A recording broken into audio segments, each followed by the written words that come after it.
a white paper and write your name legibly on it. Maybe first and last, in case you have the same first name as somebody else. How many people are here? 5. 5 per table. Write it legibly. Big. Kind of big.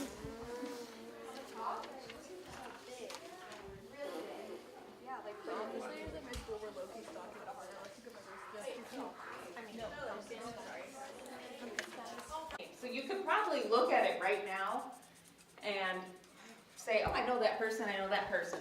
You see the column that says I know you?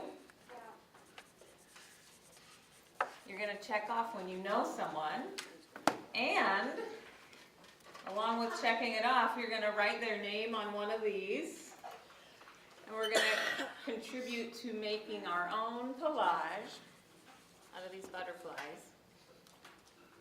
You can bend the wings, and there's these little dots that are sticky that you'll just stick on there, and we'll make a design. To start, let's just use the example they gave us. I think there's enough of us that if we put a butterfly on here for everyone we know, we're going to go beyond that canvas. So once we fill that in as a heart, we can be creative and you guys can come up with your own. But it's just a way to kind of symbolize or have a physical representation of us saying, I see you, I recognize you, I know you, we're part of this community together. And I like it because it kind of looks like it's alive and they're flying away. And you can use your own creative, take on how they left part of it open. So, but what we'll need tonight, before you guys go home, is someone to pencil in kind of the outline of the heart, and then maybe where the lines would be for each color. And then we can stick our butterflies in whatever color. Like that's a good question. If you recognize, I'd look at you and go, oh, you're Charlotte. I know your name. Our goal is to know each other's names. And then, do we have to write something about them? And then you'll see that other column is something I know about you. It'd be cool. No one's checking this. This is totally for you. But it'd be cool if you don't know something about them already, find out something about them by Christmas. And then the very last thing I'll explain once we get closer to December. The last column. So don't put a check on the I know you unless you've actually made a butterfly and contributed to the class collage, okay? Oops. Or if you have, just remember you need to do that.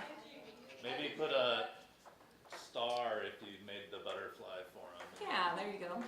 Find some system that works. All right? Question? I could draw the outline. Okay, that'd be great. Cool. All right. I think that's it. Okay. Oh, keep this in your folder so you have it every week. All right. I see that many of you are filling out your time during the day, so you must know exactly what you're doing with that. So while you're doing that, though, I just wanted to talk about the curriculum a little bit, which we kind of base it on this book, The Phoenix Affirmations. Does everybody have this book? No. If you don't have it, you can take one. They're over there on the table. We're not really requiring that you read it. We're just giving it to you in case you want to read it, because you're going to get all the information in the class. And maybe your parents want to check it out too to see what kinds of stuff we're talking about. Yes, you have a question at this point? Yeah, is there a fee if you lost it? No. Do you want another one? No, I'm good. I read it. Yeah. Hey, you're asking if there's a fee because you lost it, which makes me think you want another one, and then you say you read it, which I don't believe one little bit. Done. I don't know that many people, I'm sorry. You didn't make butterflies, so you're not done. Well, I know, I need a butterfly. Well, we're not doing that. That part's over. We're done with the butterflies for today. And after class, you can do it. You can do it after class, or you can pick it up next week, right? Right. It's an ongoing project. Get it? Okay, so why is it called the Phoenix Affirmations? Lucas? But the affirmation. Close. You had both of the words in the sentence. That was good. Anybody else? I would think 8th graders would know the answer to this question. Why is it called the Phoenix Affirmations? What? It was written in Phoenix? That's right. Because they're reoccurring, right? You said you're right. You know, like It was written in Phoenix, Arizona. Are you serious? Wait. Yeah. Guys, take it easy. Wait, so I don't know if it's right, but isn't it like we went on like search or something and like no, they wrote it and then like it's about like what's it? Guys. Eric? Yeah, Eric. He wrote it and then it's when he was an Eric. Okay, so Eric wrote this book, but a whole group of people wrote the Phoenix Affirmations. So they got together from different churches, different religious backgrounds, and they wrote what are called the 12 affirmations. And then Eric, kind of wrote a story about each affirmation and gave examples and kind of expanded it. But the Phoenix Affirmations are like this one list of affirmations. So that's good though. You had a lot of that right. Yes? What's an affirmation? I was just going to ask that. What's an affirmation? Affirming something? That's right. What? Affirming something? Yes, affirming something. As opposed to, you're affirming something as opposed to what? Denying. Yes, denying it. Or the opposite of denying it. Well, saying everybody has to believe it. So an affirmation is a way of saying, well, this is the sort of thing we believe, but we're not saying everybody has to believe exactly what it says. But these are the kinds of things we're about. Do you think Countryside has adopted these affirmations for its beliefs? Yes. Not really. That was a setup question there. Now, it has, Countryside, guys, Countryside has not said, like, we affirm these affirmations, that we're going to do them. But a lot of the stuff we do here at the church is kind of based on these ideas. And what I think about the Phoenix Affirmations is that it paints a very good picture of what Christianity is about. And that's what we're learning about in here, is what is Christianity about. We'll talk about other faiths and how different things intersect, but this is a really good idea of what Christianity is about. And we could almost write like the 12 opposite affirmations so you could see how some other churches believe. So this is they call it progressive Christianity. It's different than old traditional Christianity. It's known as progressive. And so tonight we're going to start with, of course, affirmation 11. And the reason that we don't go in order is that we like to so the affirmations kind of fall under the headings of love of God, love of others, and love of self. And so we like to do one from each of those categories every semester, so you kind of get a mix. And we thought we'd start this year with affirmation 11. So does anybody want to read what the affirmation is? Caring for our bodies and insisting on taking time to enjoy the benefits of prayer, reflection, worship, and recreation in addition to work. Very good. Okay. So, caring for our bodies. How many of you guys care for your bodies? What grade would you give yourself in caring for your body? 2+. 2+? 900%. Oh yeah. I'm the best body. What grade would your parents give you for taking care of your bodies? Honestly, like I can't. Is 4 good or bad? Wait, what? Wait, your body care? Or like I clean my. I just had 4. So what kind of stuff would be included in caring for your bodies? Yes? Not breaking bones. Okay, so being a little careful. What else? I think you said hygiene. Taking a shower? Yeah, so don't want to be too smelly. Being outside. Being outside, so getting some sun on your body, that's a good thing. Yeah. You haven't heard of being outside? I mean, like, I thought you meant like just like tanning. I'm like, Oh. Well, we're not made to be inside all the time. What else? There's a couple other big ones. Eating right. Do you guys eat right? yeah. No, not Do really. you eat school lunch? I think that's horrible for you. Then it's questionable that you're eating right. One time I got milk and it was chunky, and I said, "Can I have milk?" And they're like, "Oh, they're all like that." I'm like, "You're not gonna care." There's something else you do to take care of your body. Exercise. Get haircuts. And there's one more thing I'm thinking of. Comb your eyebrows. Don't drool. Jewel? No, it's Like- drugs. Oh, it's What- drugs. Vape. It's vaping. Oh, Oh, okay. this guy almost ran into our car with an ankle bracelet on the other day. One more thing. So happy.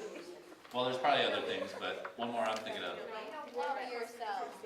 What? I don't yourself. Love yourself. That's very good. Sleep. Oh, I don't get that. You gotta sleep. No, but no. That's part of taking care of your body. Okay, listen up. So, also, you take care of your body to enjoy the benefits of prayer, reflection, worship, and recreation in addition to work.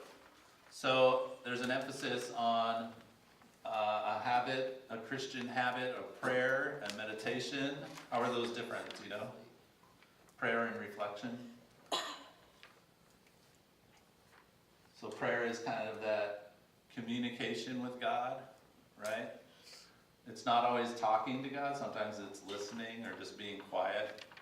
Reflection is kind of like a meditation where you think about a certain topic or thing that you're learning about and see how it applies to your life. Worship, have you guys ever been to a worship service? Do you think that's the only place to worship? No. Where else can you worship? Everywhere? Yeah, everywhere. KFC. You know, for me, I find it a more worshipful experience being in the woods or being on a mountain. So, even with 13 junior hires with backpacks. And recreation. It's important to play. That's like a Christian value. And that comes from the idea that God wants us to enjoy God's creation and enjoy our lives. You know, if you consider like our lives a gift from God, then if you give somebody a gift, you want them to enjoy it, right? And so I think our lives are like a gift. And so what we can do in response to that is enjoy our lives, make our lives good. And it's not always do the right thing and to look like you're doing the right thing. It's enjoy your life. You know, be thankful for it. So there's a concept that's old in the Jewish system, which Judaism was long before Christianity, and Christianity was born out of Judaism. And there was a concept. It's actually one of the commandments. You know, have you heard of the 10 Commandments? Okay, so one of the 10 Commandments is keep the Sabbath. Do you guys know what the Sabbath is? I think I do. What? So basically, it's like Sunday, right? Sunday you can't like work or anything. You gotta sit around and pray all day. Okay, interesting way to put it. So Harper says that Sunday is the Sabbath, Oh, is and it that Friday? you just sit around and pray and you can't work. You're not allowed to like hitch up your horses to go to church. You gotta You're walk. not allowed to hitch up your horses to go to work. It said church. You can't go to Church. Hey, you guys, you can fill that out in a minute. We're talking about the Sabbath first. Okay, anybody else have ideas of what the Sabbath was? Have you heard that word before? Yes, Where'd you hear it? Revelation. Okay, how did they describe it? It's a day for rest and to Yeah. praise Jesus. And to praise Jesus, okay. A day for rest? No. That's what I said. Well, like in other Okay, you made it sound like you have to pray Yeah, you basically did. and you can't work. Well, what It else sounded are like you- a bummer What on else both are you gonna ends. do? I read Lord. And this one sounded a little more like rest and praise Jesus. That sounded a little more like positive. Now, the reason that we have this Sabbath, this seventh day, and it really doesn't matter which day it is. I mean, in the Jewish tradition, it was Saturday, and it still is. But there is a day of rest, a day to devote to God, to devote to rest, to play, to enjoy life, you know. So it's one day out of 7 that we do that. So in the creation account in Genesis, the beginning of the Bible, God created all these different things on 6 days, and then on the 7th day, God rested. Was that because God was tired? Yes. It was a lot of work. But I don't think God was tired. I think God was setting an example for people to follow, that it's good to take a rest. So, do you guys do that? Do you guys take a day off? It's pretty hard to do, isn't it? You got school, then you got sports, the weekends. You get it packed in. I mean, a lot of us find it hard to take a day off. And I'm sure even in Jewish culture today, they probably do the rituals that are around Passover. So they have the meal after sundown, and they probably pray the prayer, the Shabbat prayers, have a service. But probably not everybody then goes the whole day without working. And the idea isn't to be like legalistic about it. It's not to be like, if you don't do this, we'll kill you. No. Which is kind of how they were back then. But the idea is to stop and take a break, to take a rest. You know, and sometimes that's hard for people that are like, you know, you just want to go, go, go. So, you know, the Christian church observes the Sabbath on Sunday. So that's the day where people can come to church. They don't have to work. They can just, you know, worship together. And for those of us who work at a church, of course, it's really not a Sabbath at all. So there's that. But, you know, sometimes I think also some work is enjoyable. So if it's enjoyable, maybe that's okay to do on the Sabbath. I don't know. Anybody have any other thoughts on the Sabbath or questions? So Jesus makes this statement: the Sabbath was made for humankind and not humankind for the Sabbath. And he was referring to the people that were making rules about the Sabbath and being like super strict about it. And Jesus is saying the idea is for you to have this day of rest. It's not for you to comply, you know, with this rule of the Sabbath. So, do you think, in the left-hand box, do you think you're at the ideal use of your time? If not, what would you change? Has everybody already answered that question? That may or may not be true. This one? You didn't get it? Yeah. Everybody gets a notebook thing, a folder, a pen, a sheet. There's a fee for that. Good job. Do you need a new one?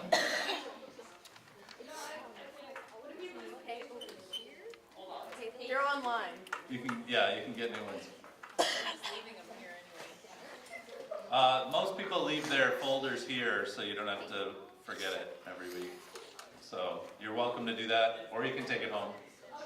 But a lot of people just leave them in the box over there. Did anybody want to share their thoughts on changing your ideal use of time? What would you change to make it work better?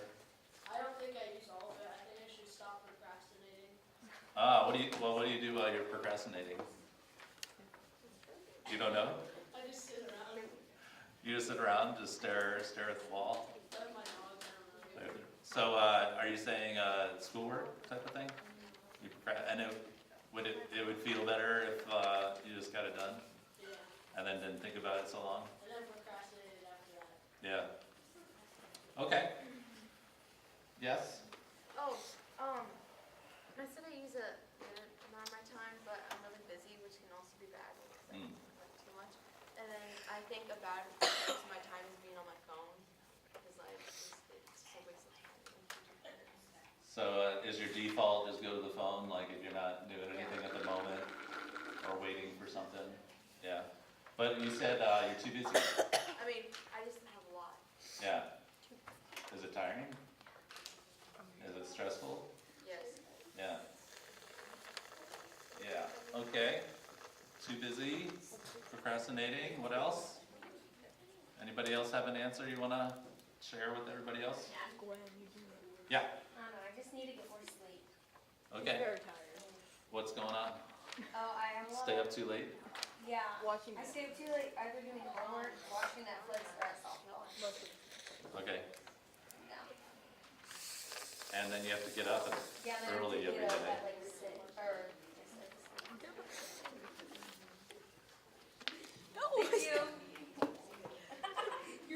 My straw. You're ruining the video. No, I'm not.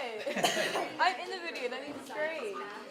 All right, so fill out the time, are you already done with the timesheet?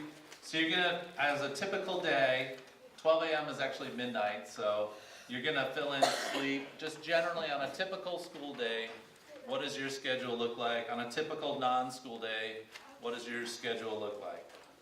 So maybe the non-school day is a summer day even, so you don't have all those activities. So fill in the chart. Can you get a paper?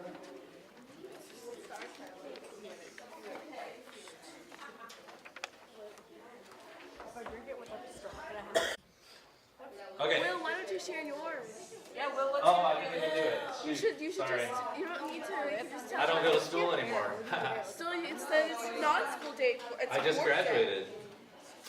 All right, so my question here is, for your non-school days, how often do they come? Weekend. Like, so is this a typical weekend night or day? Or is it every once in a while when you get time to relax?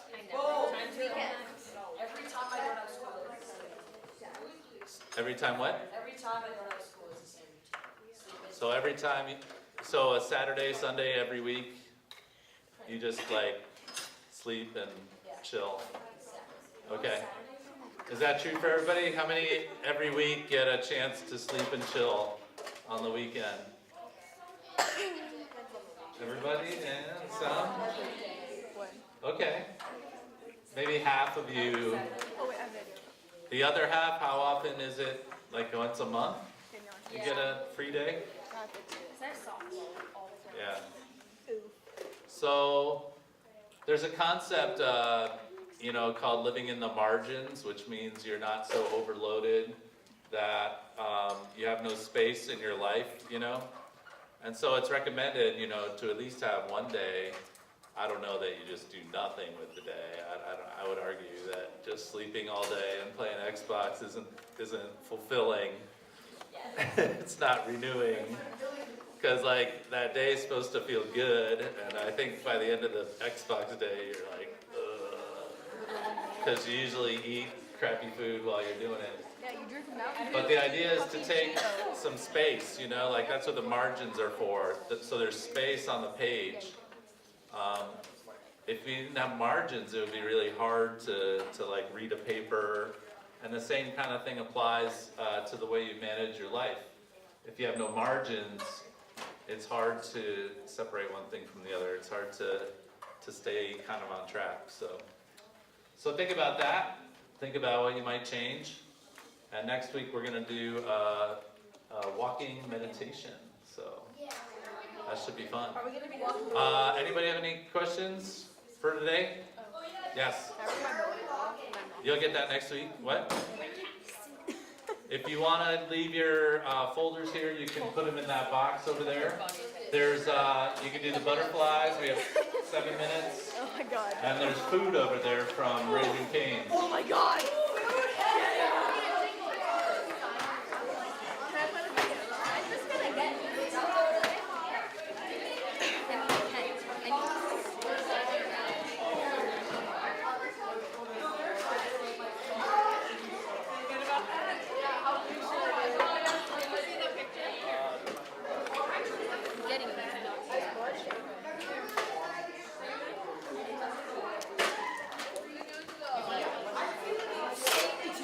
Might be because I had coffee. Probably.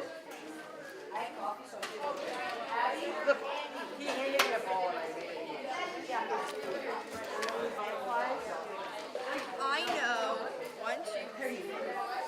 She's gonna take out some from Candy. This is my phone. Ryan, where'd you go? Let's go play football. Yeah, you make sure to write that one. Are you sitting in front? There's a left. I